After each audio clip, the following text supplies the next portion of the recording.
अस्सलाम वालेकुम दोस्तों, कैसे हैं? खैरियत से। आज आपको सजावल गोट फार्म पे एक तोहफा पहुंच चुका है।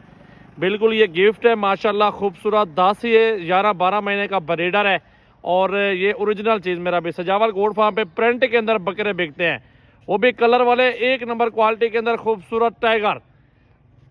ये चेक कर रहे, दूसरी साइड भी इसकी घुमा के दिखाओ अली, माशाल्लाह चेक कर लें, बहुत प्यारी चीज़ टाइगर नुमा बकरा माशाल्लाह सजावल गोट फार्म पे पहुंच चुका है। अगर जिस भाई को चाहिए अल्हम्दुलिल्लाह जल्दी जल्दी आप रब्ता किया करें, मेरा भी तोहफे आपको मिलेंगे।